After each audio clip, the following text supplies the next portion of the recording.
Sa pagsisimula ng NBA season sa loob ng wala pang isang linggo, si Kawhi Leonard ay hindi makakasali sa simula ng season matapos siyang ma-exclude ng walang tiyak na petsa dahil sa pamamaga ng kanyang tuhod, at ito ay nakakadismaya lalo na kung ikaw ay isang Clippers fan.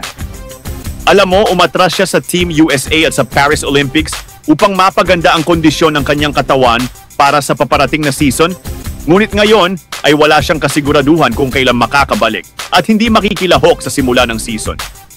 Si Kendrick Perkins, matapos pumirma ng multi-year contract sa ESPN, ay nagbahagi ng kanyang opinyon tungkol dito. Sa palagay ko, panahon na para pag-usapan ang hindi komportabling usapin na ito.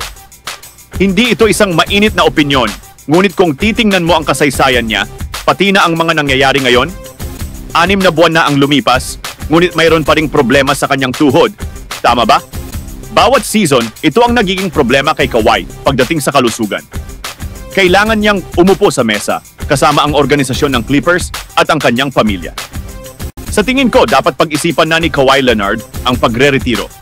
At ako ay isang malaking tagahanga ni Kawhi Leonard, ngunit nasaksihan na natin ang maraming manlalaro na dumaan sa ganitong mga problema kaugnay ng pamamaga ng tuhod. May limitasyon ang mga operasyon na maaaring isagawa para ayusin ang cartilage sa tuhod.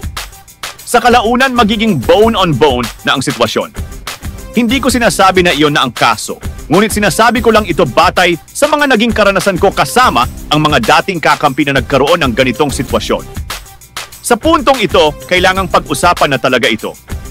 Sa tingin ko, kailangang maging tapat si Kawhi Leonard sa kanyang sarili, kausapin ang organisasyon at ang kanyang pamilya, ngunit sa palagay ko, oras na para isaalang-alang niya ang pag-alis sa mundo ng basketball.